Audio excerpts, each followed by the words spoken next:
सर्व शेतकऱ्यांना युरियाची कमतरता पडत आहे, म्हणजेच युरिया मिळत नसल्याने आपल्याला याचा दुसरा पर्याय म्हणजेच अमोनियम सल्फेट याचा वापर करायचा आहे. मित्रांनो, यामध्ये आपल्याला नायट्रोजन हे 20.5% आणि यामध्ये आपल्याला सल्फर पण 23% पाहायला मिळते. मित्रांनो, हे दोन्ही घटक झाडाच्या वाढीसाठी अत्यंत महत्त्वाचे आहे. व मित्रांनो, नायट्रोजन हे झाडाची वाढ वेगाने करते, नवीन पाने मोठी आणि गडद हिरवी बनवते, फांद्यांचे प्रमाण वाढवते आणि प्रकाश संश्लेषण पण सुधारवते. झाड हे जोमाने वाढते.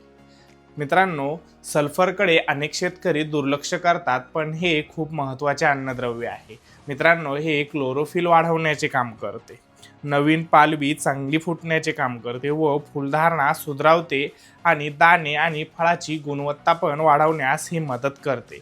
लागवडीनंतर आपण याचा वापर करू शकतो व सुरुवातीच्या अवस्थेमध्ये आपण याचा वापर केला पाहिजे.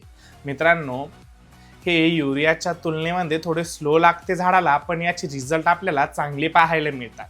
मित्रांनो, याचे प्रमाण हे आपल्याला एकरी 50 किलो घ्यायचे आहे. अशीच नवनवीन शेतीविषयी माहिती जाणून घेण्यासाठी आपल्या चॅनलला लाईक, सबस्क्राईब, फॉलो नक्कीच करा. धन्यवाद.